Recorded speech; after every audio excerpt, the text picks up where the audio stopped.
Hey guys, tonight we find ourselves stepping into the world of a 17th century samurai. Imagine the first light of dawn painting the sky as you stand at the Grand Castle Gate, ready to dive into a life sculpted by discipline and ritual. The world around you is meticulously structured, where even a humble bowl of rice carries the weight of tradition and survival. You, my friend, are about to tread into territories where a simple misstep could mean disastrous outcomes. You probably won't survive this samurai crash course unscathed.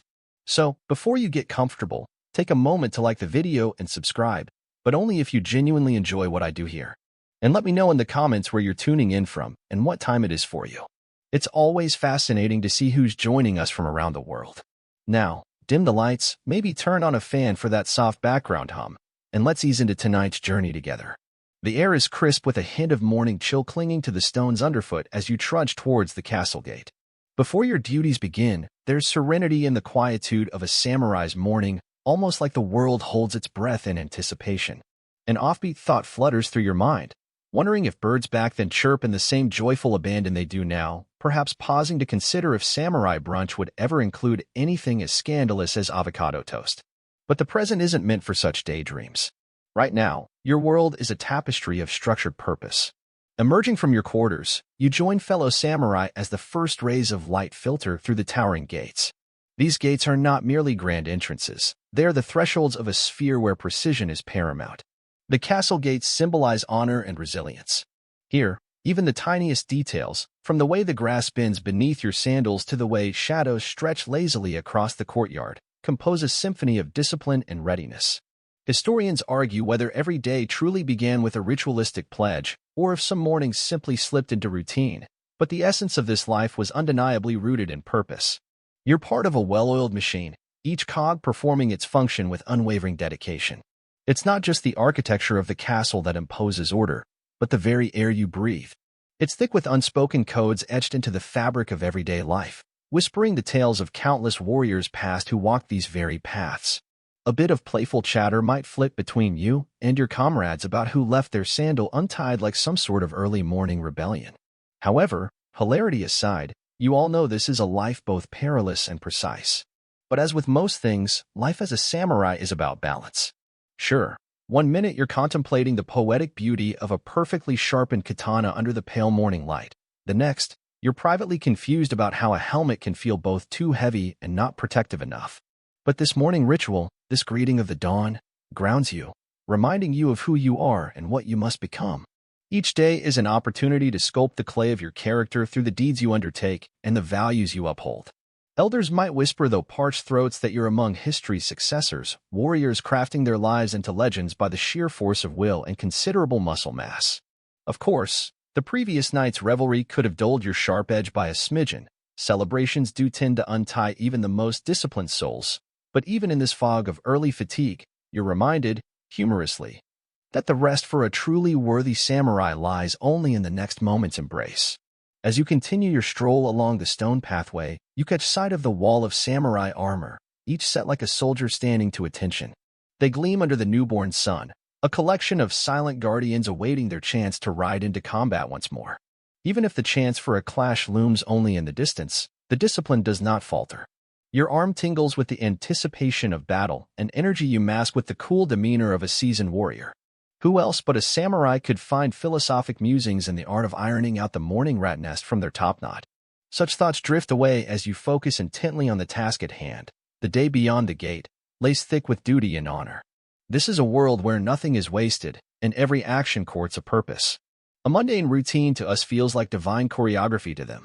You're immersed in little-known tidbits, such as the superstition that 2 left-footed socks at dawn spell disaster by midday. Fiction or not, you dare not test it.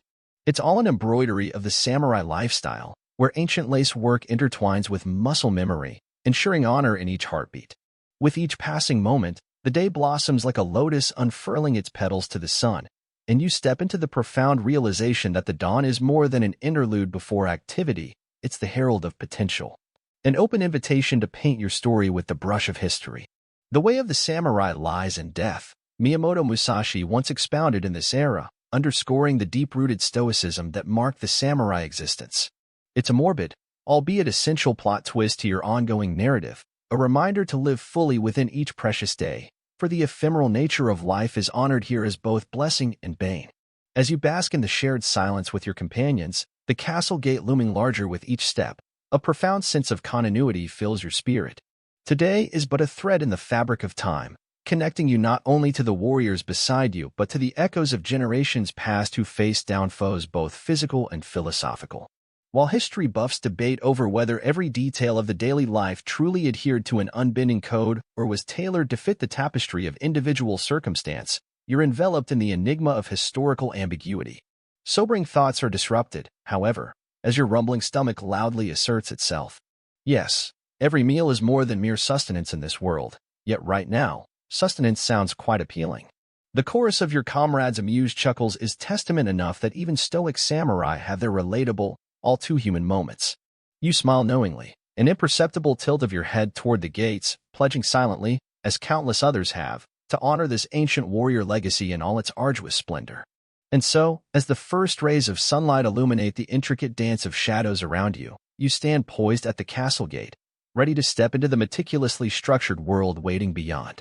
The dawn hums with promise, a melody only those truly attuned to the rhythms of a samurai's life can hear. You inhale deeply, letting the air fill your lungs and the belonging fill your heart, eager and resolved to participate in an ancient narrative still unwritten. As the first light timidly peeks over the hills, you find yourself at the castle gate, poised at the dawn of another meticulously structured day. You are a 17th-century samurai, and each aspect of your routine, much like an intricately woven fabric, relies on the strength of its individual threads. But let's kick this thread off with something rather fundamental and, quite literally, down-to-earth: rice. This grain, as humble as it may be, is more than food. It's the fuel for both your body and spirit, and perhaps the original power breakfast. Wandering into the wooden-floored pavilion, where the aroma of freshly steamed rice mingles with the fragrant morning air, you appreciate that today, like every other day, begins with a bowl of meticulously prepared rice. Let's take a moment to recall, a bowl of rice isn't merely a culinary choice. It's a testament to your discipline. Know that pounding vines into a gym membership card is child's play compared to crafting this staple from half a world away. Remember, in your era, rice wasn't just consumed, it was revered. It was currency, sustenance, and cultural bedrock mingled into delicate grains. As you carefully place each mouthful into its expected place, here, discipline is as essential as chopsticks. You ponder how rice serves as the cornerstone of breakfast rituals. It's the thread that weaves through the heart of your routine. Historians still argue whether the precise rules surrounding rice were designed to cultivate dedication or were simply a societal byproduct of agriculture defining the diet. Whatever the reason, one thing you can agree on is that there's something soothing about the predictability of a rice-based morning. You consider that every grain you consume is a symbol of order and hierarchy, not just on your plate but within your life. It prompts you into a rhythm, a focus that persists, whether you're deliberating over matters of strategy or contemplating the nuances of poetry, alchemy, or any of the reputable arts that form the building blocks of your education as a samurai.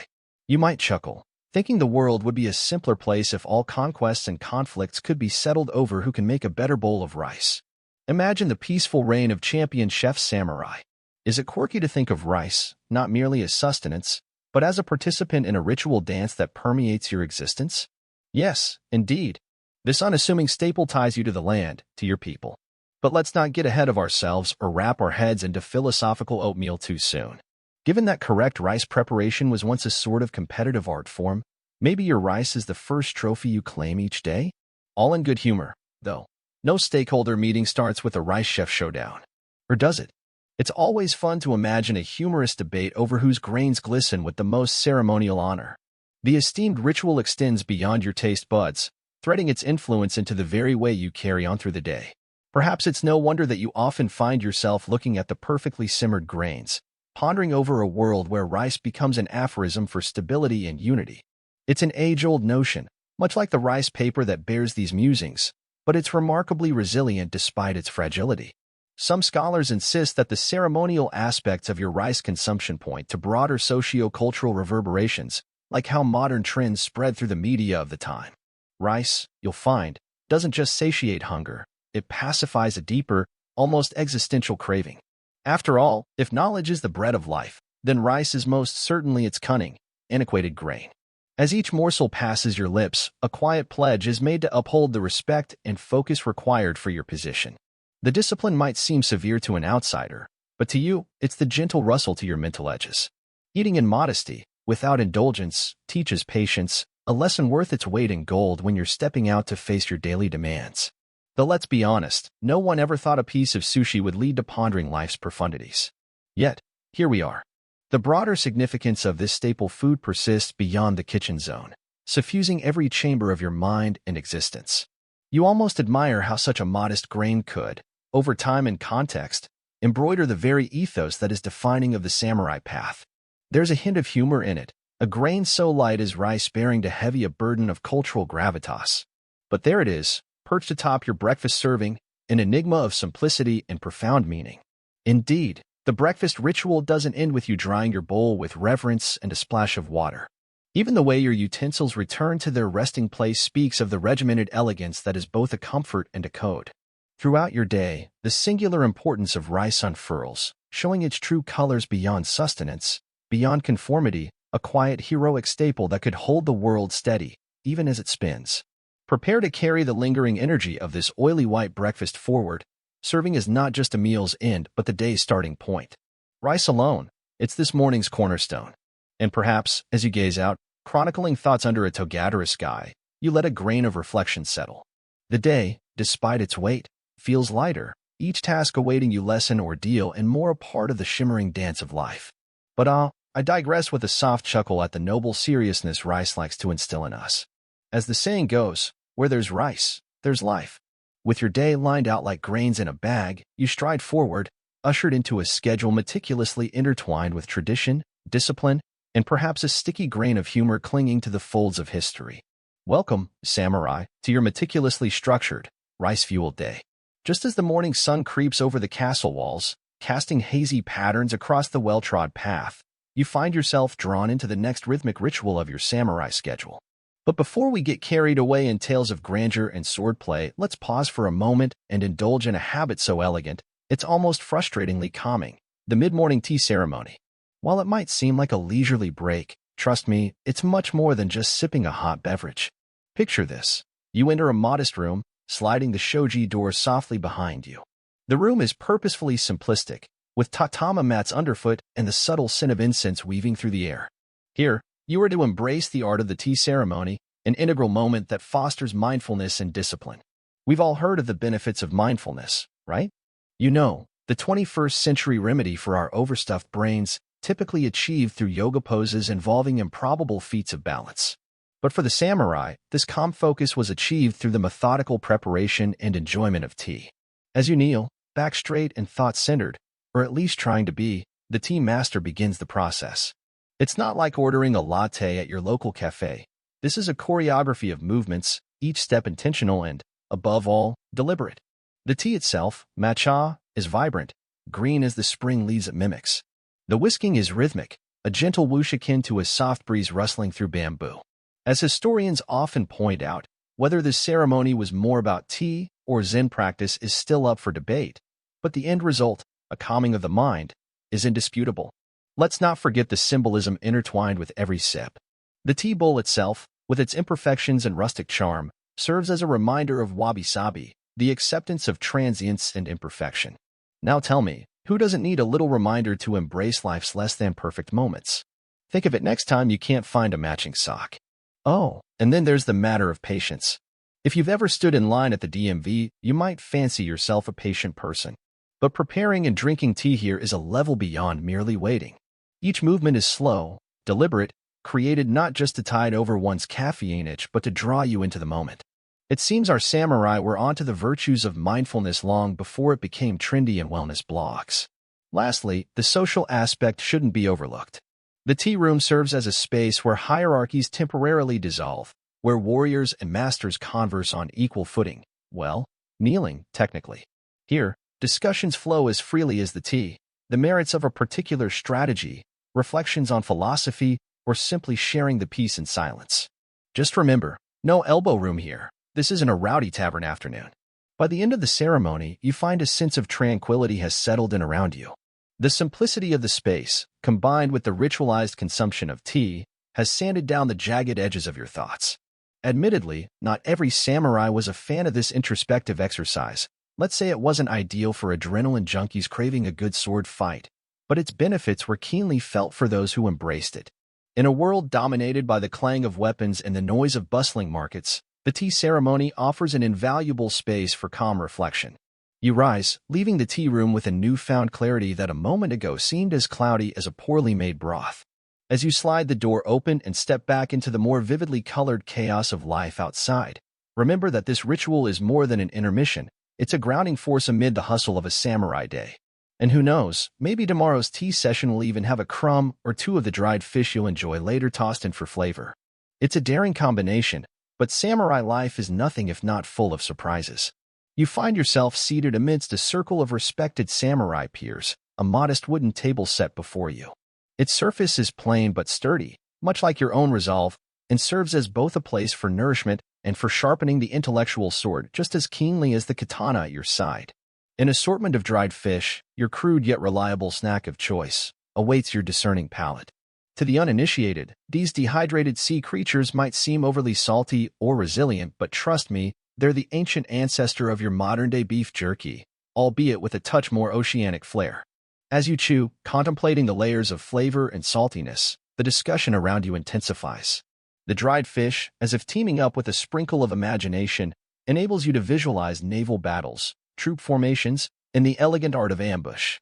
It's almost as if sea salt is replaced by strategies as your teeth work away. The salty sea mingles with the ebb and flow of tactical wisdom. History tells us that the consumption of dried fish isn't just about satiating hunger. Its preservation, born out of necessity, embodies the principle of readiness, a concept the samurai are quite fond of. If it isn't the dried fish fueling your spirit for combat, perhaps it's the act of eating itself, carrying historical lessons of adaptability and perseverance. Strategic sessions are as common as afternoon tea in some circles, yet this snack of champions positions your mind in a calculated state. The notion of combining food with fierce mental exercise is not peculiar to you, or even unique to the East. Historians still argue whether dried fish was consumed during large-scale war councils or if it's a dramatized tidbit. Regardless, legend or fact, it fuels your imagination like a match to a library of kindling. Conversation dips and swells with the current of contrary views. The philosophical soliloquies drop and rise in volume, much like gulls over a choppy sea. You can't help but smile slightly, albeit not too conspicuously. You're a warrior, remember? A joke or two is floated, highlighting the camaraderie that still manages to creep into these stony halls. You catch a humorous remark about the fish being tougher than some of the recruits, and while it's not exactly the most refined jest, it does elicit a knowing chuckle. Because let's be real, we all know someone for whom a duel with a salmon fillet would be a bit of a challenge. Now, the peculiar part is how some samurai even believe the dried fish housed guiding spirits, able to whisper secrets if you listen closely enough. Whether truth or tale spun from isolation and amalgamation of legend, the idea adds a layer of esoteric intrigue to your snack experience. And with the wind rustling through the open windows like nature's own soft whisper, who's to say dried fish doesn't pontificate on tactics every now and then? For the next round of discussion, you switch focus to diplomatic strategies and supply lines, certainly more palatable than haggling for fish. Here, relations with other clans parallel the dynamic interactions of umami and brine on an eager tongue. So, you practice diplomacy over a particularly crunchy piece, marveling at the delicate interplay. As the edible remnants dwindle, your sense of fulfillment rises, but you're not merely filled by the bounty on your table. Your mind has consumed the richness of shared perspectives, layered with the gritty wisdom seasoned through the ages. It's been a feast of vulnerability, trust, openness, and just a dash of humor, too, a natural inhibitor against the deadly seriousness that martial duties often require. Fondly, you remember that joke about the recruit, which lingers longer than most hierarchies' edicts. The discourse dwindles like the sun dropping lower in the sky, leaving the room in a comfortable twilight, one preparing your mind for the duties of martial contemplation yet to come. As always, you leave the gathering satiated, yet not with the unmistakable tang of dried piscine morsels, but with a cerebral stew of plans, principles, and potentially flawed plot lines worth rethinking by first light. Your day continues with a sharpened focus, as if honed by the very scales of the fish you've just consumed. Eventually, the structural ritual concludes, and in its place, another lecture of lively tactics awaits on the horizon. perhaps one enhanced with fruity concoctions rather than oceanic scallops. But even with your imminent pivot to fresh challenges, you can't help but take a quick glance back, relishing the fleeting moment where strategy interwove with sustenance. It's clear now that not all great battles are fought on physical fields. Many are waged amid the laughter, discussion, and the simplest of snacks, echoed in the hallways of history.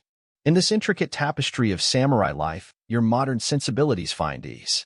There's solace to be found in a day dictated by simple pleasures and profound discourse. And while you may not hold the secrets of warfare in a modern context, at least when it comes to mastering the art of multitasking, snacking, and strategizing at once, you can claim victory every time. Your mind still swimming with strategic lessons from earlier, you find yourself standing before the imposing figure of your daimyo. His gaze feels as heavy as the armor hanging from your shoulders, yet there is a weight you carry, one born not of metal but of duty and expectation. Welcoming his scrutiny, you begin the ritual inspection of your armor, piece by piece, ensuring each part fits perfectly in its integrity and function. The armor isn't just a protective shell, it symbolizes the samurai's unwavering loyalty and readiness to the routines of war and peace. As you move through the motions, sensing the chill of steel against your fingertips, you find your attention drawn to this morning's secret weapon, a humble, puckering jewel known as the pickled plum, or omebashi. Let's face it, not exactly a luxury you'd see in a modern five-star brunch spread, but when you're a withrow of centuries-old grit, anything labeled pickled is apparently gourmet. Well, before the popularity of trendy health foods gracing Instagram feeds, these tiny, salted concoctions were already celebrated for their powers. Ancient samurai believed the omebashi could restore vigor and keep illness at bay, a natural ward against scurvy in particular, especially during lengthy campaigns. There's something wonderfully quixotic about a hardened warrior relying on a fruit that puckers the face more than the stiffest sake. It's almost like picturing a medieval knight keeping kale chips to boost his chivalry, both improbable and delightfully amusing. As you examine your helmet for dents, the daimyo silently observes, his stoic expression reflective of the era's philosophy of ichi-go ichi-e, or one time, one meeting, reminding you of the importance of every small action. How often do we, in our modern rush, gallop heedlessly through tasks when we should marvel at undoing them slowly as if an eternal spectator held a scorecard? Historians still argue whether the pickled plum's role was more psychological than physical. Was its sour bite really nature's hydration tablet, or did it merely serve to embolden spirits? Both, perhaps. Symbols sometimes work because we choose to place belief in their power, a facet of human nature as unchanging as the stars. Your fingers trace the kanji inscribed on your breastplate, each stroke meticulously etched, a testament to craftsmanship that historians would one day pigeonhole as either melancholic madness or unparalleled dedication to mastery. The breeze ruffles through, carrying stories of sword clashes and tales spun by moonlight. You almost hear it say, "A plum a day keeps the battlefield doctor away." A little sarcastic jab from the universe, proving yet again that history often has a sense of humor lost on those who don't step back to listen. Suddenly, the piercing scent of vinegar pricks your nostrils, your trusty omebashi, signaling the time for its welcome break on your palate. Its burst of flavor reminds you of its tactical brilliance. Just as your armor shields your exterior, this small fruit supposedly fortifies you from within, bridging the chasm between soldierly grimness and the stoic romance of Bushido. Think of it this way. The pickled plum is that multitasking colleague in your life, the one who can never understand why you can't just jog, listen to a podcast, and solve global warming all at once. It nourishes, preserves, energizes, and befuddles, proving yet again that Mother Nature enjoys her little paradoxes. As the inspection concludes, your daimyo nods, breaking his stoic silence with a murmured approval more enlightening than a tome of praise. And in that moment, you realize that beneath the weight of legacy and expectation rests something as transient as the morning dew: trust. Trust not only in your armor or your training, but in the curious alchemy where metal, fruit, and spirit twine together. Consider this. The samurai didn't wear his armor daily out of paranoia but necessity, much like we adorn ourselves with security software today, except their firewalls were literal. Yet, it wasn't just steel that supported these warriors, but unidentified layers of belief, manifest in the rituals of dressing, of eating, and the small cherished luxuries like the plum, championing health with a hint of whimsy. And so, equipped with your polished armor and the aftertaste of, you guessed it, a simple pickled plum, you are ready to progress into the midday throng. The sun climbs higher, casting its dappled light on stone paths as you stride with the assuredness of a time-honored dance laid centuries before. There's comfort, after all, in knowing that ancient warriors walked this line, led more often by conviction than compass. Now imagine yourself on this path, audience turned participant, bearing the plum's legacy in your pocket, or perhaps the pocket of your mind. Through each hour, as tasks unfold in the ancient clockwork rhythm of this age, you carry with you this timeless reminder that moments of inspection and meditation bear the richest fruit when flavor is fused with the teachings of ages. Samurai armor and the omebashi make a curious pair, ancient proof that sturdy metal and salty fruit both wear well in history's narrative. Isn't life just grand with its spectacular unpredictability? Around noon, you find yourself in the heart of the training yard, where the air is thick with the mixture of sweat and resolve. The clang of wooden swords fills the atmosphere with a rhythm unique to its own, a sort of martial symphony played out day after day. But amidst this harrowing serenade, there's a different kind of harmony that's about to take center stage, a large, communal bowl of steaming noodles. Now, noodles might not scream ancient samurai diet staple at first glance, but believe it or not, they play an essential role in this tableau of camaraderie. The joyous slurp of noodles has an uncanny trick of pulling you out of the otherwise relentless demands of swordsmanship and discipline. It seems even centuries ago, carbs ruled the world, long before the era of espresso shots and energy bars. As you gather around with your fellow samurai, each one taking a seat in a haphazard circle on the ground, there's a rare pause, a hiatus from the exhausting cycle of practices and drills. While lunch in the modern era might involve a solitary sandwich unwrapped at your desk or perhaps a brisk bite over a lunch counter, for you, the 17th century warrior, it involves shared stories, laughter, and the encouragement that comes when bonds are formed over broth. Historians still argue whether the camaraderie inculcated through these shared meals directly transferred to more efficient teamwork in battle, but that kind of debate can wait. Right now, it's just you, your comrades, and that sweet, garlicky aroma. Now, imagine the collective sigh of relaxation, just for a moment, as you remind yourself that Ashikaga Yoshimitsu himself, one of Japan's great rulers, is said to have ensured that his men took breaks to eat noodles. Some French historians even speculate he was a secret noodle aficionado, committed to the "a happy samurai is a well-fed samurai" philosophy. Whether or not that's true, you can't deny the magical properties of that umami-rich broth working its wonders. With each bite, energy and morale are restored. There's something almost transcendental about the warmth of broth that evolves into language, stories of mirth and camaraderie shared with companions. You notice how the simple ritual of eating together welds the group in subtle but durable ways. The conversations happen in sporadic bursts between slurps and breaths, with topics ranging from amusing missteps in combat training to downright skeptical anecdotes from last night's patrol. It's just noodles, they might say, but reach back through the centuries, and you'll find scholarly debates on whether these incentives, these moments of collective consumption, gave the samurai of yesterday an underrated advantage in the formidable concentration required for their craft. Some might jest that it's the secret sauce of being a successful samurai. Literal jokes aside, you've probably noticed how everything here seems to embody a deeper significance. Even the way chopsticks are handled speaks volumes, both in the metaphorical and literal sense, of control and etiquette, an unspoken testament to patience, dexterity, and respect. And think of it this way, when noodle strands are the entangled labyrinth standing between you and your midday sustenance, your chopping technique better be on point. With a gentle sarcasm, you wonder if the tradition of noodle eating also doubles as a secret fine motor skill exercise orchestrated by your sensei just to ensure no mistake goes unnoticed, or, unslipped. In this moment, you can't help but marvel at how something as mundane as noodles transcends into something so nuanced. If there's any single takeaway here, it's that even in a world bound by discipline and code, there's a vital need for pauses, for laughter holding hands with tradition, lunch amidst practice, if you will. As the sun climbs higher, suggesting reluctantly that you return to the tasks and trials that await, you realize that this pause, this fleeting indulgence, feeds more than just your belly. It extends beyond mere sustenance. Instead, it nurtures the mind and spirit in ways that are subtly revolutionary. Imagine routine soldier training yielding not just warriors but kinship on the battlefield and off. This crossroad of enigmatic noodle symbology, interlaced with hurry bites and lingering conversations, weaves a tapestry of strength and solidarity, a safety net on which a warrior unwittingly relies. Alas, as the noodle bowl empties, signaling the end of your brief respite, reality resumes its earlier urgency. The training yard beckons once again, with sparring partners waiting and skills to be honed. But don't forget, a well-fed samurai is a happy samurai. And as the noodles have shown you, happiness might just come one slurp at a time, a fleeting yet fulfilling reminder that in the pursuit of excellence, even small, delicious distractions are of utmost importance.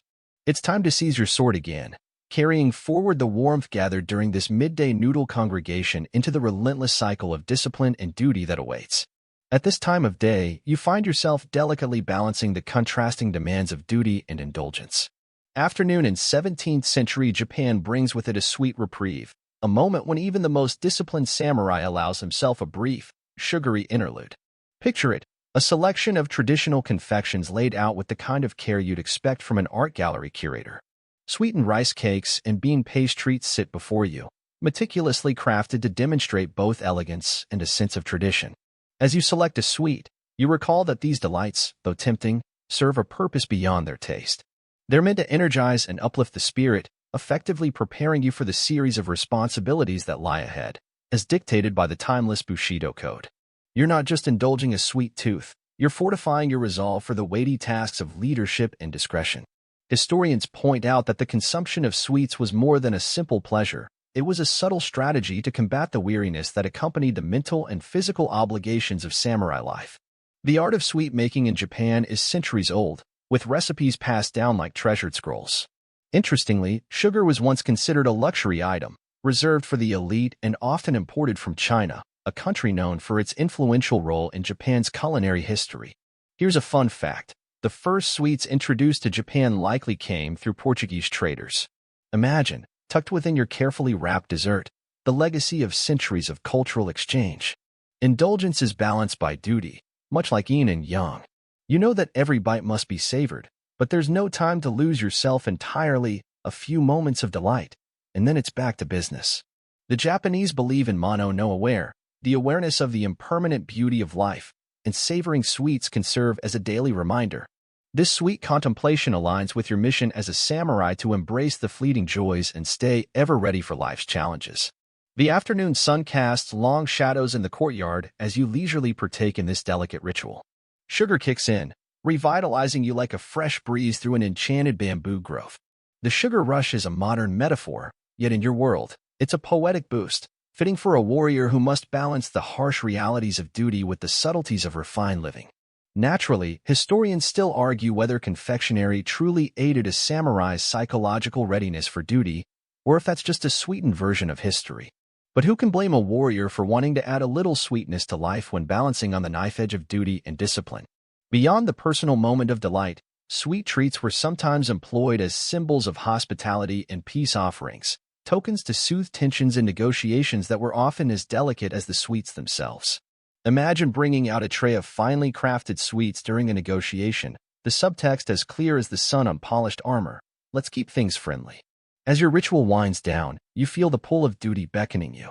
Sweet time is over, but the effects linger, coating your spirit like a delicate brush of cherry blossom petals on your mind and palate. You rise, ready to resume your tasks, perhaps with marginally more willingness than before, thanks to the expertly crafted treats that momentarily carried your senses to a place of tranquility. It's the small comforts that make the day bearable, sometimes even enjoyable. Cast aside any modern misconceptions that history's warriors didn't appreciate the finer things, or that everyday life didn't include moments of joyful respite. Imagine if we told action movie heroes they needed to pause for tea and sweets. It might change the dynamic of even the most explosive scenes. Aspire to be the hero with a hidden stash of mochi. Your afternoon sweet indulgence now a fond memory. You straighten up, sensing the renewed weight of the Bushido Code resting against your shoulders, a weight both familiar and reassuring.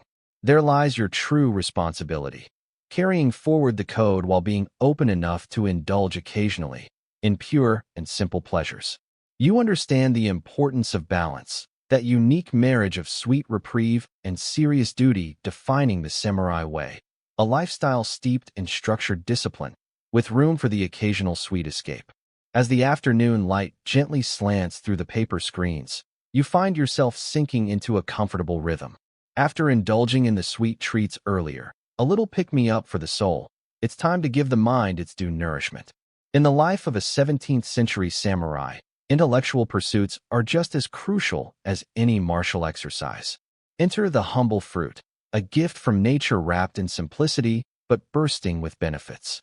Imagine how the bright, juicy allure of an apple or the soft, ripened flesh of a persimmon becomes the catalyst for creative pursuits, especially in poetry and the arts which are fundamental to your samurai education. Picture this: juicy segments of citrus awaiting your attention, each bite a burst of refreshing tang that clears away the mental cobwebs left by the day's physical exertions. These aren't just snacks, they're tools for intellectual and spiritual rejuvenation.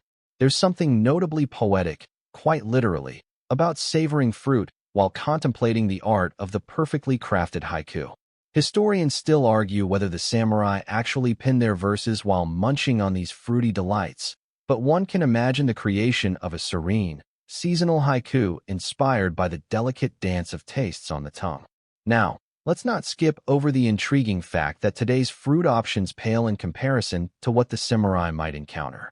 The fruits you enjoy come with the variety and abundance supported by modern agriculture, whereas your samurai predecessors might have marveled at a choice selection, often dictated by the change of seasons and their geographical locations. Did you know that feudal Japan had fun little restrictions? Peaches, now an emblem of longevity, weren't always readily available. Depending on your status and location, snacking could be both a culinary and social luxury. Who would have thought the everyday act of peeling an orange hides a complex weave of class and culture? As your fruit-fueled brain works its magic, you dive deeper into the realm of learning and creativity. In the samurai tradition, education is not merely a series of rote exercises, but a bridge to understanding the world and your place within it. Art and poetry weren't mere pastimes. They were meditative escapades that refined the samurai's perception and interpersonal skills. Crafting words, much like honing a blade, required precision and reflection.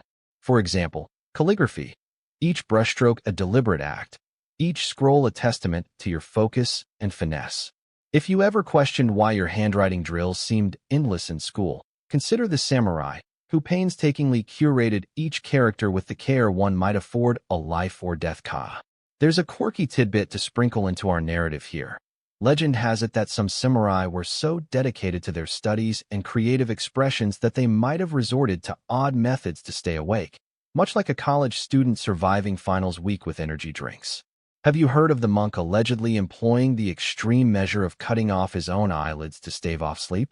While that sounds like it'd put your caffeine habits in a less dramatic light, rest assured, artistry under the samurai code did not necessitate such painful self-sacrifice. Instead, they kept their eyes wide open through elegant simplicity and disciplined concentration. Yet, the vitality of fresh fruit, coupled with an open mind, propels you from one sonnet of structured words to another.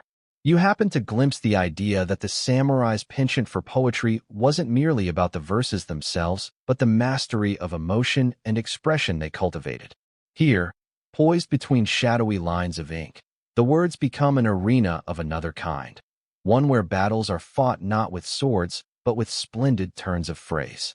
This intellectual enrichment is vital, and gradually, you begin to understand that being a warrior encompasses weaving your identity through the arts as much as through the physical realm.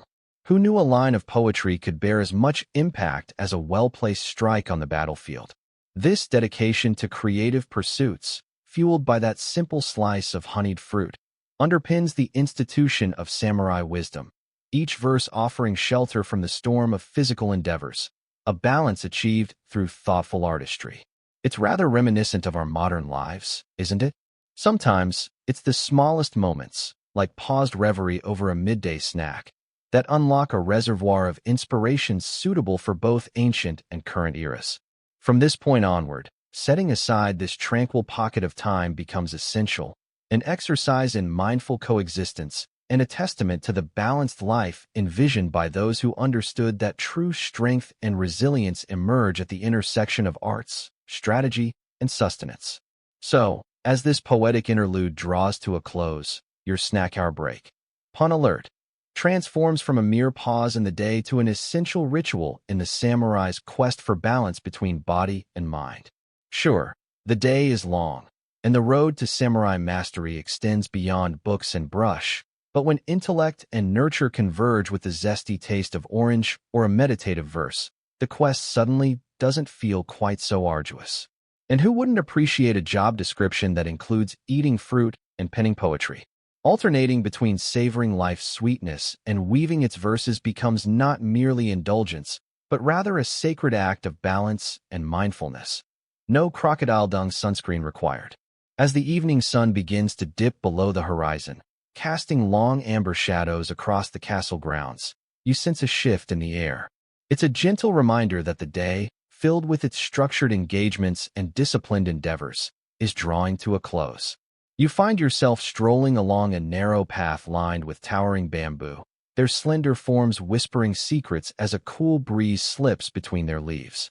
It's as if each rustle is a subtle nudge, reminding you of the transient nature of life, much like that time your samurai instructor reminded you that his patience was also transient. Amidst this serene environment, you savor the taste of rice balls, onigiri, if you want to get fancy with the vocabulary. These aren't just any rice balls. They're crafted with the bounty of your lands and a sprinkle of care. Each bite is a simple yet profound experience, akin to finding out your smartphone has a do not disturb mode and wondering how you ever lived without it. The rice, a staple not just in your diet but in the entire cultural fabric of your era, has accompanied you through every meal of the day, yet there's something particularly comforting about it as dusk approaches. Now, here's a fun tidbit historians like to bicker over as much as which side of your haori is in this season: the exact origins of the rice ball. While some scholars argue it's a practical warrior's snack designed for convenience during travels or battles, others suggest it might have begun as a more refined offering to the gods. Whichever theory holds water or rice vinegar, it's a simple culinary innovation that stood the test of time, much like that ink stain on your favorite silk kimono. As you chew thoughtfully, the quiet of the bamboo grove envelopes you, an age-old reminder of impermanence. This contemplation didn't just appear from nowhere. It's deeply rooted in the Buddhist philosophies that permeated the life of a samurai. The whispers of the bamboo echo the sentiments found in your poetry. Existence is fleeting, and to appreciate every moment is the essence of true wisdom. A reminder that even the most stoic of samurai, calculating every move with precision, is subject to the whims of fate. You're also acutely aware that this time of peaceful reflection isn't just for you. Generations of samurai have walked this very path, perhaps pondering strategies for the battles they would face at dawn, or perhaps simply finding solace in the rhythmic rustle of the bamboo. The latter seems much more relatable at this moment, knowing that tomorrow's duties will come unbidden, and with them, the expectations to be a stalwart warrior and a scholar of profound depth. Maybe there's an alternate universe where you're merely a rice farmer lamenting over crop taxations, secretly dreaming of this thrilling samurai existence while munching on an onigiri. In 17th century Japan, the evening's gentle lull before nightfall is as instrumental to a samurai's calm as the much-discussed morning tea ritual. The sounds of nature, crickets beginning their nightly orchestra, the last call of birds settling in for the night, create a natural symphony that contrasts sharply with the rigors of your daily routine. It's here, in this transitional phase, that you find clarity amidst the day's chaos, perhaps even reflecting on the philosophy that the bamboo that bends is stronger than the oak that resists. That soft tension before night truly falls is pregnant with the potential of the next day's challenges, and inadvertently, your mind flickers over tomorrow's to-do list. A list that would make even the most devout productivity guru break out in hives. But before those thoughts fully form, you're brought back to the present by the gentle weight of the rice ball in your hand. It's almost a call to remain grounded, to savor these fleeting moments devoid of mention of taxes, kin-related politics, or, heaven forbid, shogunate drama. There's something meditative about the repetitive nature of consuming these rice balls. As with many aspects of samurai discipline, the simplicity of the act is deceptive.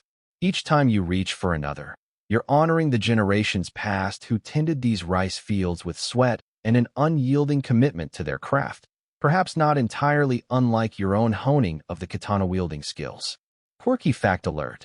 Did you know that these onigiri were traditionally triangular or oval, possibly to symbolize mountains, which were held in sacred regard in Shinto beliefs. Or just maybe, it was the most convenient shape not to roll right off your plate during a moment of intense philosophical debate. Historians love to dig into these details, often getting lost in the minutiae, like that one friend who insists on explaining the death of the author theory every time you watch a certain Danish prince pondering a skull. As the light fades to a deeper indigo and the first stars begin to dip the sky, you let yourself embrace this juncture of day and night. The whispers of bamboo, the taste of rice, and the echoes of the past intertwine, each moment a fleeting brushstroke in the day's narrative. You stand within this gentle embrace, acutely aware that, much like life, the perfect blend of external serendipity and internal reflection is what offers this moment its serene clarity. And so, as another evening folds neatly into the tapestry of your life, you gather both your thoughts and the last of the night's rice balls. There's still a journey ahead, a set of nightly routines, contemplations, and the promise of rest that awaits beneath the silvery glow of the moon. But for now, in this tranquil corner of your world, you find peace in knowing that sometimes it's just about being present and letting the bamboo do all the whispering. An evening breeze flutters through your quarters, singing a soft lullaby as it rustles the paper shoji screens. It's the perfect backdrop as you kneel before your trusty katana, a tool of both destruction and honor, shining under the dimming light. Weapons polishing, that age-old tradition that combines the world's most calming routine with the soothing whisper of herbal teas. It's the secret life of every samurai weapon that nobody talks about in action-packed movies. A gentle polishing cloth, the patient application of sword oil, much like that moisturizer you promised yourself you'd apply every night. You remember to be careful, though. Getting oil on the tatama mats leads to much less zen and much more explaining. The act is almost as meditative as the breathing exercises you'll delve into later. You caress the blade's edge with utter respect and precision. As historians often argue, was it the blade or the wielder who crafted history's hero? While we ponder these unanswered questions, your senses are subtly indulged by the aromatic waft of herbal tea brewing nearby. The fragrant steam curls up, drawing a whimsical sketch in the air, as if inviting you to sip on the tranquility it offers. Such herbal teas, a beautiful mix often containing mugwort or others, were believed to fortify your immune system, warding off the chills and colds that loom over castles, much like modern viral pop songs you could never escape, despite your best efforts. Each sip is a reminder. Herbs don't merely sustain you. They equip you with the resilience needed for enduring tomorrow's adventures. For a samurai, such small rituals acted as lifelines to harmony. Consider this. Did you ever imagine sipping tea while honing weaponry could be so soothing? Yet here you are, infused with the ritual's calm purposefulness while indulging in its stylish irony. This duality of care and readiness bears a curious resemblance to the ways in which modern life balances work emails with yoga classes. And not just any tea, mind you, but one that concocts tales of dragons and warrior monks, steeped in legends. Did I mention those monks also staunchly claimed they'd invented karaoke during tea breaks? Unverified, but a delightful thought, nonetheless. Your ancestors might have debated melody choices over these same teas, ignoring the fleeting serenity of polished swords. As reflections of the flickering lantern shimmer across your polished blade, mirroring the starry night yet to come, a multitude of questions arise regarding these ancient routines and their perseverance. After all, experts often muse on whether the painstaking care for these instruments of war, paired with the gentle guidance of herbal concoctions, wasn't an indispensable part of maintaining the fragile equilibrium of a samurai's mind, nerves steeled in battle but tender in repose, much like a celebrity's attempt at privacy at an amusement park. Lifting your teacup one last time, a toast, a gesture toward readiness and protection, a silent oath that your sword remains not just an instrument, but an embodiment of discipline and preparation. Understanding the rhythm between care and chaos, you set the katana aside gently, like placing a recently put-to-sleep child in its crib, a delicate act that could wake anyone from slumber. The evening breeze persists, a gentle reminder of impermanence in life, much like any diet fad you've ever attempted or abandoned. You organize your tools, starting anew tomorrow. And there lies the ultimate irony in preparing for tranquility by readying weapons. It's strange, isn't it? How such a simple act becomes an exercise in mindfulness, ensuring you are alive in every moment, teetering between serenity and honor. These evening routines may seem tedious to some, but the ritualistic care teaches you more than just polishing techniques. It forges an understanding, much like chess, of the finer, subtler moves required off the battlefield. Some legends say that elephants may have been trained by samurai for battle. Would they have approved of this delicate care, or tuned out to imagine leisurely rolling in fields instead? An image both fantastical and charming, encouraging a chuckle with every soft sip and stroke. As your hands move rhythmically with the cloth over your katana, the motion becomes familiar, like recalling the chords to a song learned in childhood or the chorus of an old tune. The measured movements seep into memory. Every stroke methods your insights and highlights your skill. Is it not uncommonly marvelous how such ancient craftsmanship transcends generations? Despite historians mulling over whether ornate blades or simpler designs prove the creme de la creme in warfare.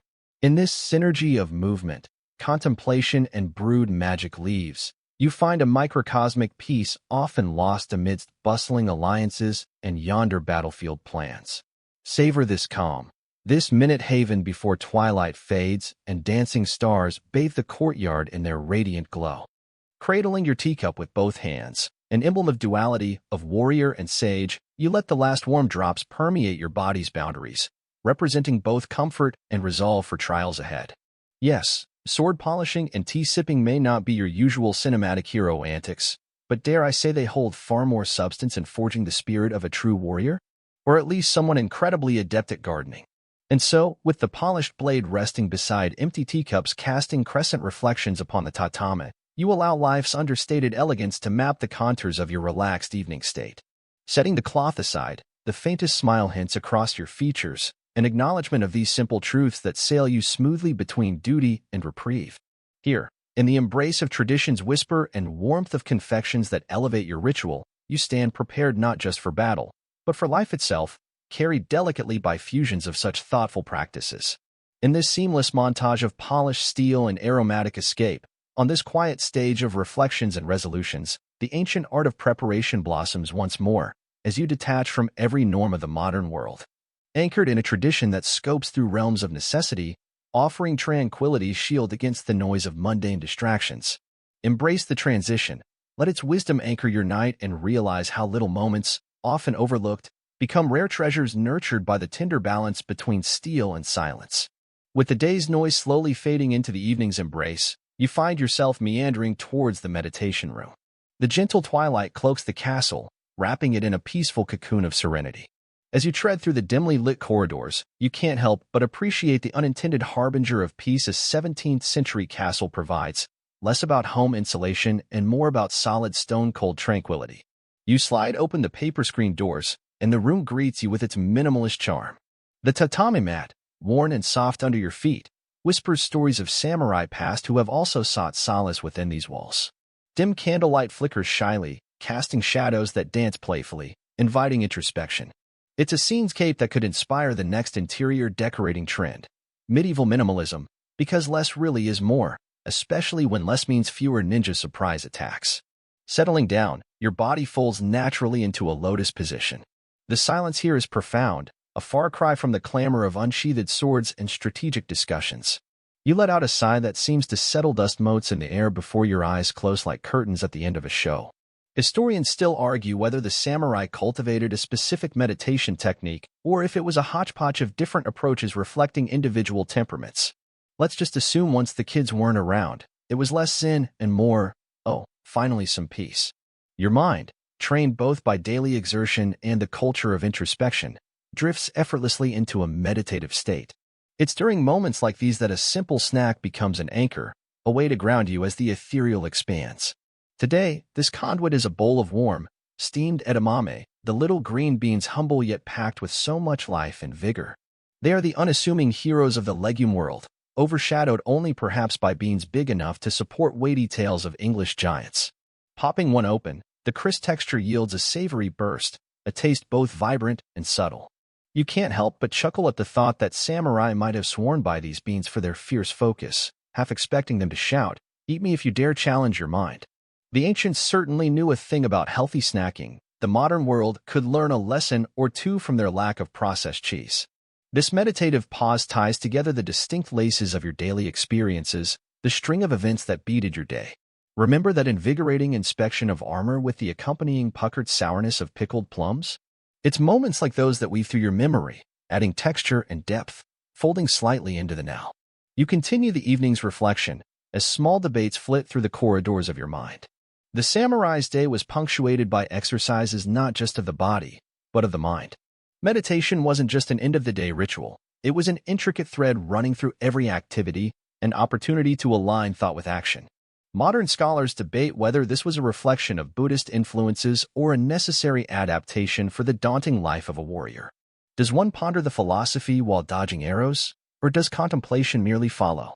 Either way, enough stillness and you might just figure out the meaning behind a certain contemplative haiku. Winding down the mental reel of the day, you acknowledge the simplicity within complexity that defined the samurai lifestyle.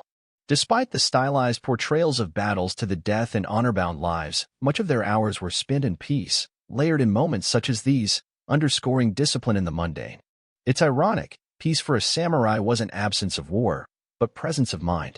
Your attention circles back to the edamame, now all consumed.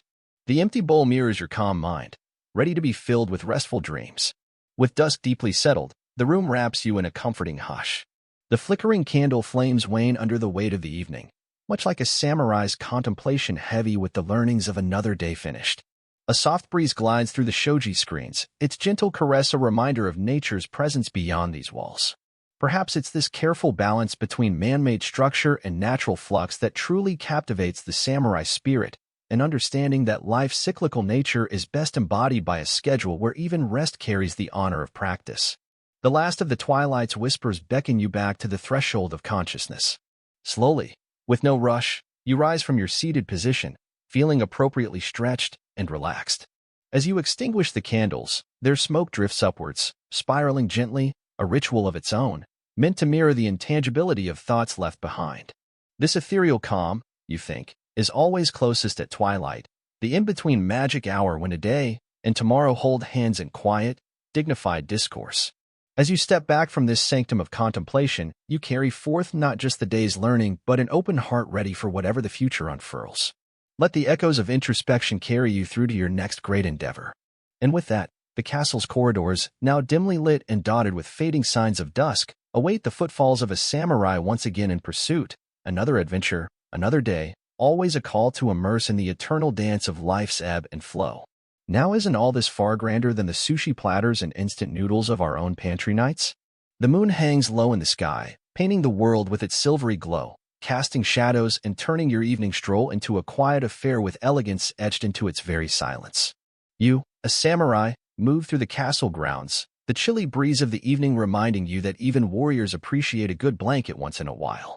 There is a serenity to walking under the moonlit sky, a moment of transition from the active bustle of daytime discipline to the potential of tomorrow's battles. As you walk, you catch snippets of conversations from other nocturnal wanderers, some discussing the everyday affairs of the castle, others more philosophical, reflecting on the impermanent nature of life. Imagine, if you will, bumping into two samurais in a friendly debate about whether glowing moonlight is actually beneficial or a deceptive allure leading to accidents. Historians still argue whether these late-night philosophical ramblings influenced the samurai's daytime strategies. Perhaps these discussions planted seeds for tomorrow's plans, or perhaps they simply kept the night less intimidating, warding off the supernatural tales often whispered among the castle staff. And as you take in the atmosphere, it may amuse you to recall that the moon's glow was once thought to affect moods, particularly with the superstition that it could turn someone as stern as a samurai into something akin to a poet, or, heaven forbid, a dancer. Alas, no moonlit dance tonight, only the quiet shuffle of sandaled feet against the stone paths. Your stomach offers you a not-so-subtle reminder of the time. It grumbles softly, echoing the call for nourishment. It's as if this ancient warrior within expects the universe to take note every time food is late. Fortunately, your next destination is the castle kitchens, where a hearty night's broth awaits you. A concoction simmered to perfection, its aroma embracing you like an old friend. The broth, usually a simple affair of farm meats and foraged greens, nourishes you in a way that no evening scroll and ink could. Fun fact: the broth of your evening solace is often fortified with ingredients like seaweed, rich in iodine, vital for keeping the mind sharp in those reflective moonlit moments. It's claimed that this simple meal could instill calm before battles and inspire dreams filled with illustrious victories. As you sip it slowly, the warmth spreads through your body, soothing muscles weary from tightening armor straps and wielding a sword. You inevitably sigh, a little disappointed the use of ancient dumplings made of air never quite caught on. A quaint tidbit swirls with the steam, a quirk of the kitchens. The chefs sometimes still debate whether floating herbs add or detract from the broth's authenticity.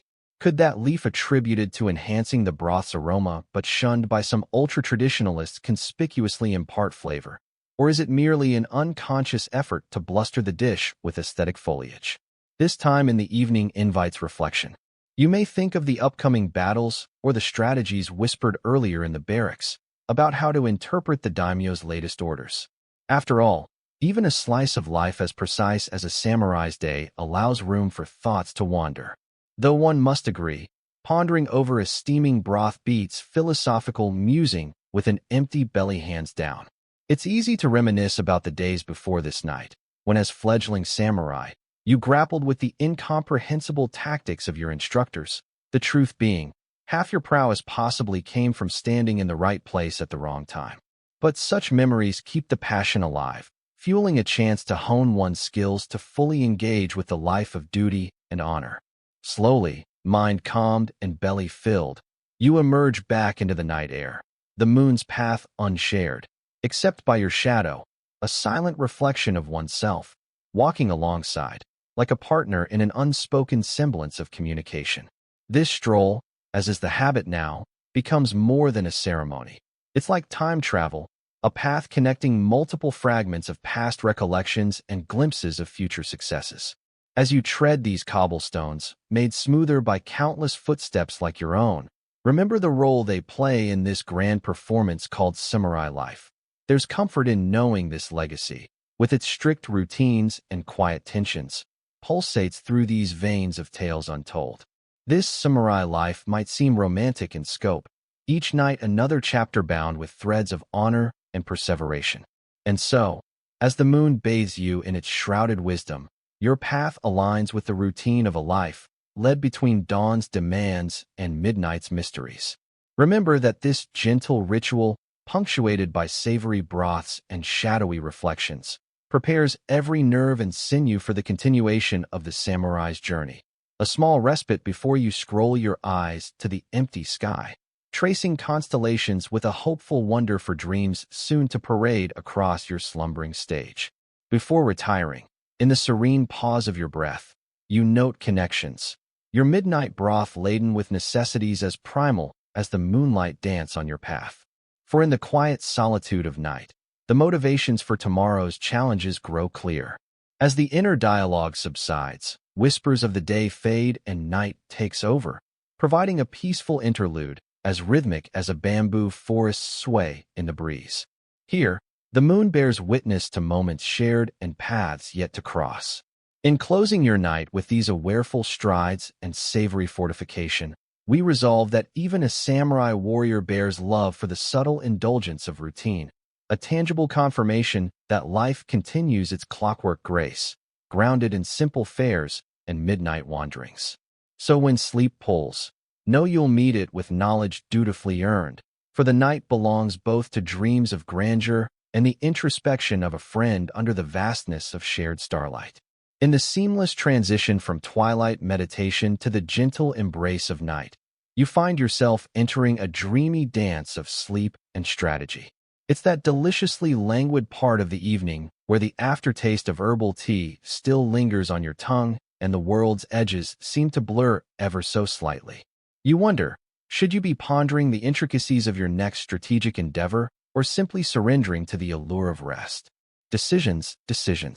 Historians still argue whether the samurai actually dreamed of battles in their sleep or if their minds simply mirrored the tranquility they sought during waking hours.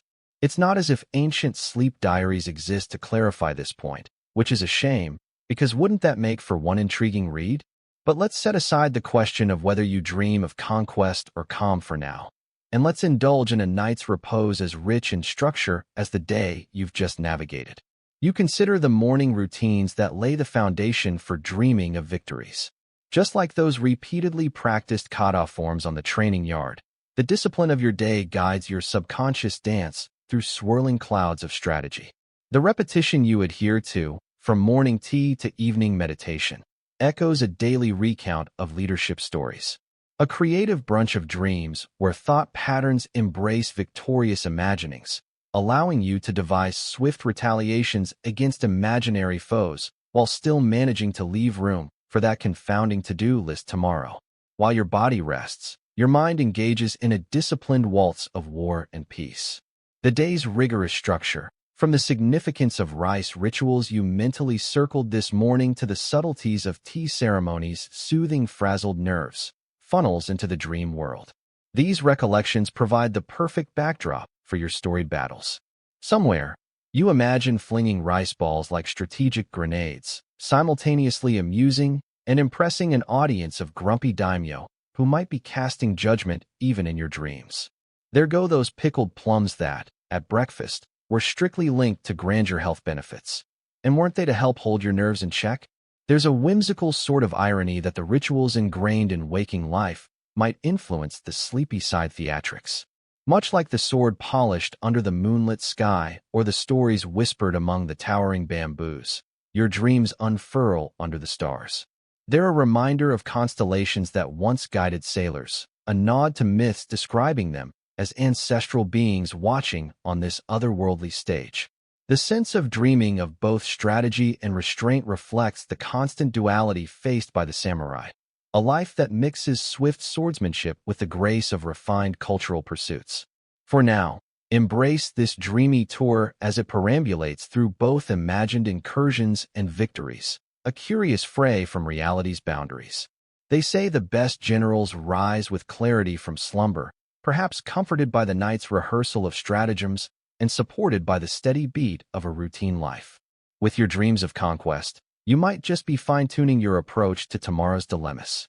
Or you could be imagining a spirited haiku contest turn combat scenario, featuring oversized bamboo stalks for swords. Both seem plausible options. Back to reality. Remember, your mind is impressive, to say the least. It maintains restraint even when soaring in imaginative flights, ensuring it doesn't orbit too close to the sun, channeling semblance and practicality into the waking drafts of strategy. That art of balance between the chimerical and the realistic is quintessential in the samurai ethos, emphasizing that everything, even dreams, should be conducted with poise. What you're experiencing is not just sleep. It's an intricate choreography performed by your thoughts and shaped by a lifetime of rigorous practice and discipline. Who knew the path of Bushido would meet REM cycles in such harmony? With each nightfall, you prepare for the blossoming battles to be. Understand the rhythm seeping in each elegant bow, in every kanji you etch in a dream-blessed letter. The echoes of your steps play symphonies reverberated authentically into night's quieter hours, a canyon of creativity filled by your intent focus, using the power of planning as the string to guide your dreaming dance.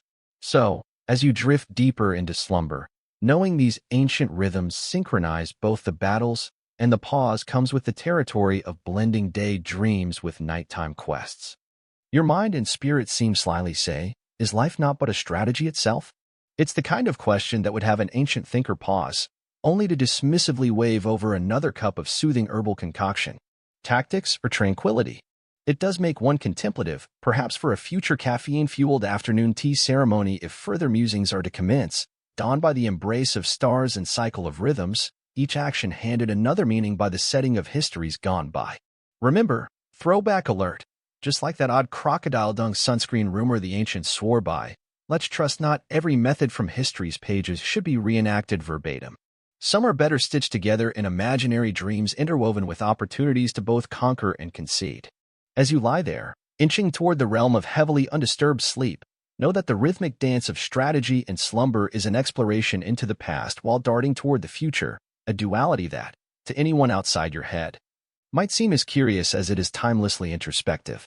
But speckled through with infinite truths, your waking self a tapestry of samurai serenely draped in its sash of modern reflections, delightfully asleep, even as tactics rehearse themselves precisely behind closed eyes. Now, all that's left is to hitch a ride to dreamscape, a state where discipline meets design, and plotting meets patience. So let yourself enjoy the dreamy dance, one that heartens each dreamer to savor. The masterstroke of a well-bended day comes to fruition in an elegantly crafted night's repose. Good night, modern samurai of old dreams. Tomorrow, those strategic rice balls just might become pivotal in real-time winking face. Here you stand, beneath a grand celestial dome, the empty courtyard stretching out like a silent sea. The night's chill nudges against your skin, just sharp enough to remind you of your physical presence beneath the infinite expanse. It's ironic that you've spent much of your day entrenched in the intricate details of samurai life, armor maintenance, tea sipping, poetry penning, only to find your mind wandering in awe of the vast night sky now. Even the most repetitive day ends like a fairy tale, right? The stars twinkle with an ancient wisdom, steadily performing their nightly ballet. You consider their roles beyond timeless beauty, a celestial GPS for both seafaring explorers and foot soldiers like yourself. Mariners use these distant suns to navigate treacherous waters, a practice as old as the sagas themselves. Whether guiding a ship around the Horn of Africa or instructing a samurai on a night patrol, the stars offer a timeless form of Google Maps. You wonder what they might say if they could speak. Perhaps they'd be perplexed by how you've spent your day, as regimented as the best-laid battle plans, yet as fluid as the verse of a haiku. Historians still argue whether the samurai of your time held any celestial beliefs about these twinkling guides. Some suggest they read the heavens like a scroll, absorbing truths and omens written by the gods. Others propose the samurai were pragmatists, valuing the stars mainly for their practical benefits. Of course, there's always the fringe theory that samurai like yourself moonlit as amateur astronomers, sketching constellations while neglecting sword maintenance. But hey, who wouldn't trade a polish for a moment's wonderment? As you ponder under this canopy of stars, unwelcome thoughts of your duties briefly intrude. With another sigh that could rival the bamboo's whispers from earlier, you push them aside like armor too heavy for the night. Instead, you let your senses roam free. The gentle rustle of an evening breeze sweeping through ancient pines, the soft patter of your own footsteps interrupting the silence. The courtyard is as empty as it is full, each shadow a keeper of secrets better left unspoken for tonight. In the 17th century, constellations hold more than navigational value and philosophical musings. They punctuate old tales of heroes and demons, love and betrayal, woven into the fabric of mythology. Consider Orion, the hunter, eternally trapped in the sky, always chasing but never capturing. Does he mirror your own endless preparations, then, forever readying for battles that may never come? Or are you the sagacious bear Ursa Major, lurking just at the edge of the sky, wise and watchful? The air is tinged with the scent of distant fires, flames no doubt huddled around by late-night guards, the faint smoky aroma a reminder that the world keeps turning outside your thoughts. A single gust lifts a twig at your feet, and you're momentarily tempted to see it as a sign, something prophetic, before the wind decides it's nothing more than theatrical litter. For all their majesty, stars have been the subject of much debate. Were they crafted by the hands of gods, plucked from the heavens, and strewn across the sky like diamond dust? Or are they something more scientific, the blazing hearts of far-off worlds collapsed and reborn in a cosmic cycle that makes human lifespans appear as fleeting as dusk? It's a mystery that might just make you giggle if it weren't so grand. After all, here you are, a nominal master of your own destiny, reduced to bewilderment by mere dots in the sky. How humbling. And yet, even in that vast unknown, there's a sense of comfort, a reminder that we're all just small players in a large, cosmic waltz. You, the samurai, a singular point beneath the sky's grand design. Find that this duality between insignificance and importance fits just right. Maybe the constellations bear witness to your devotion to discipline, like a divine checklist validating each of today's rituals and duties as stars blink their approval. Or perhaps they hold court over such matters, content to let mere mortals spend centuries deciphering the same intrigue. In standing here alone, gazing up, you tap into an age-old serenity, trading the expected weight of sword and armor for something lighter, a connection to the elements that requires no steel or silk, just patience. All you need to do is be. The breezeless night feels almost conspiratorial, as though sharing a private joke between moonlight and mist. Your day started at the castle gate, and through the rituals, the disciplines, and the elaborate orchestration of necessity, it ends here in contemplation. A sense of undemanding tranquility envelopes you, sending a message of selfless harmony down to the very tips of your toes. Stars and skies remain eternal, but the night's tranquility whispers its own kind counsel, bidding you rest. The more you consider it, this simple exercise of standing beneath the sky and taking in the seamless dance above emanates an unmatched power. The stars, those impartial companions, cast no judgments, perform no assessments. They simply exist. Cheeky holes punched in the black fabric of night, showing the light beyond. Your light, your tomorrow, a paradoxically vast yet singular promise in the shape of a pinprick of starlight. A subtle smile creeps across your lips. Funny, isn't it? That all day you've engaged in acts designed to bolster courage and hone skills, making relentless lists of duties and responsibilities. Yet here under the stars, a soft voice inside assures you that fulfillment lies not just in preparation but in appreciation, not just in action but in observation. The courtyard, though empty, feels occupied by the echoes of past footfalls and starlit dreams. It remains a theater of silence, where the sky is applause and the moonlight your spotlight.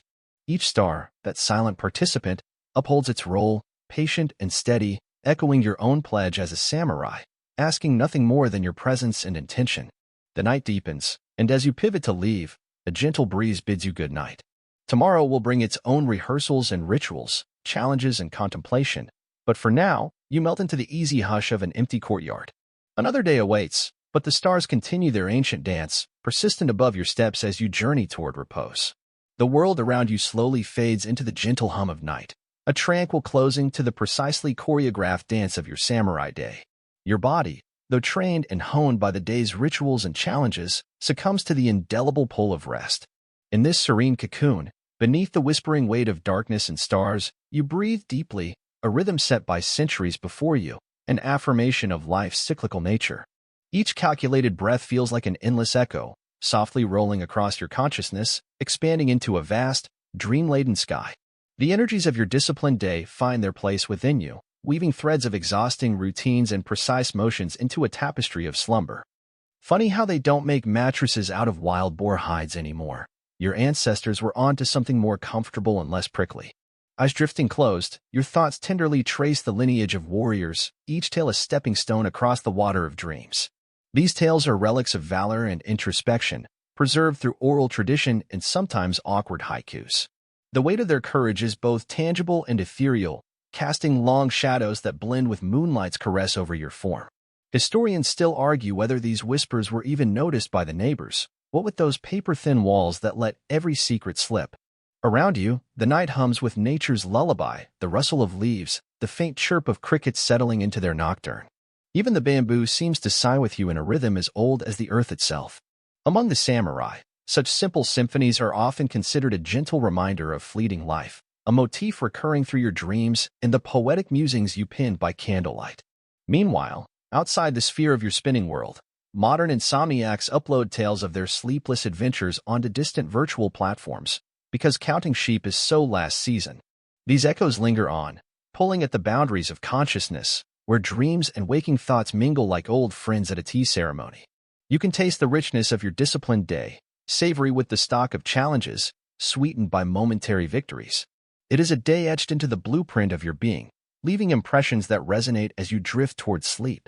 Whether it's the subtle remembrance of Dunhuang cave warriors who sketched quiet yet profound legacies or musings that samurai certainly weren't opposed to bad poetry, these thoughts fuel the gentle explorations of your heart. In this state, your breathing takes on a meditative quality, each rise and fall of your chest bearing the invisible signature of the souls who walk this path before you.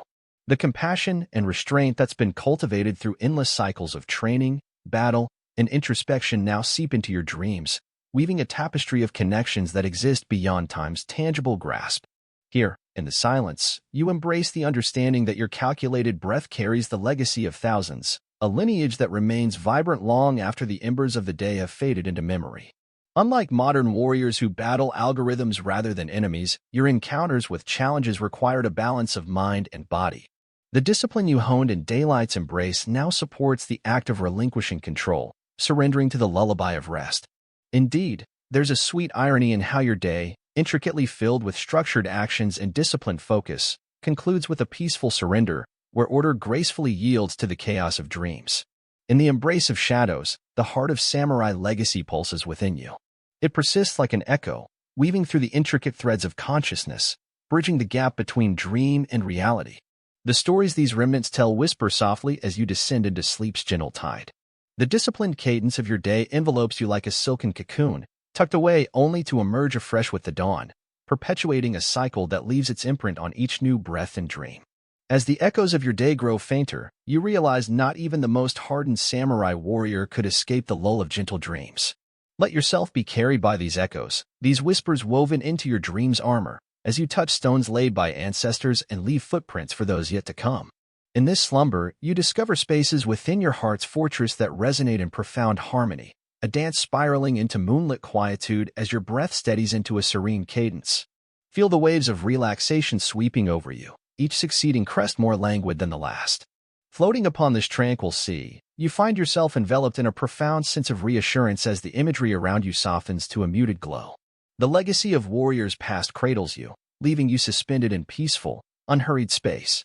Your mind, unwinding, revels in this sanctuary to which you've been gently drawn, allowing thoughts to drift without anchor. Here, you linger, nestled into this cocoon of restful embrace, where breath and dreams meld into symphony as languid as a summer stream. The echoes of lineage, carved along lines of memory and history, persist softly at the edges of awareness, becoming a lullaby guiding you beyond the realities of the day just past. And in these final moments, as the barrier between wakefulness and slumber fades like a twilight whisper, you carry with you the gentle assurance that sleep renews. You'll rise again with the dawn, a new breath echoing through eternity, a cycle unchanged by time, refreshed by the echoes of dreams danced by night's own fingertips.